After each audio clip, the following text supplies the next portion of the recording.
Berlin, AFP. Germany will commemorate later on Tuesday, December 19, the victims of last year's devastating Christmas market attack in Berlin that claimed 12 lives and wounded 70 others, with questions still unsettled about whether the truck assault could have been prevented.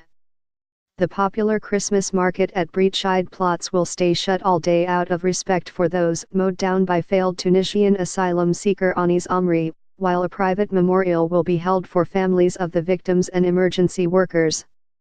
The solemn commemoration comes a day after Chancellor Angela Merkel's met with relatives of victims for the first time, after she came under fire for failing to reach out to them sooner.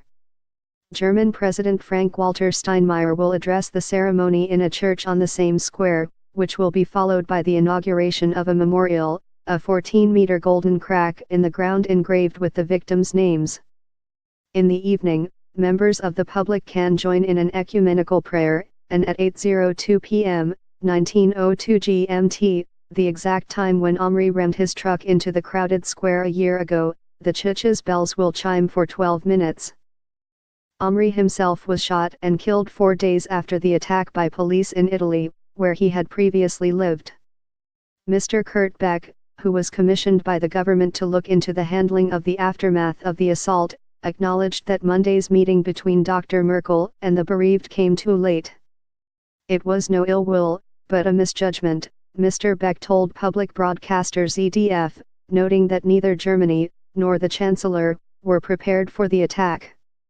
Acknowledging the criticism, Dr. Merkel said, "It is clear to me that their suffering, this complete transformation of their lives cannot be put right. But nevertheless, we can show compassion and will improve the things that must be improved." Mr. Beck last week also outlined Germany's clumsy handling of the tragedy, including taking up to 3 days to inform anxious relatives that their loved ones had perished and even sending the bereaved autopsy bills complete with late payment warnings.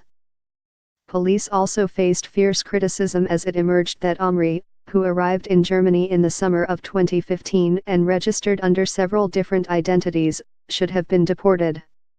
On Sunday, Welt am Sonntag reported that the Tunisian had been under closer surveillance by Germany's secret service than previously thought, and suggested that authorities may have left him free in order to detect his instigators. Meanwhile, revelers have returned to the Christmas market even though memories of last year's attack still loom large. It's a strange feeling to see the memorial. Like the security bollards which are everywhere also, they remind you of what happened a year ago, said Mr. Dagmar Blum, 56, who had traveled to Berlin from the central German city of Braunschweig.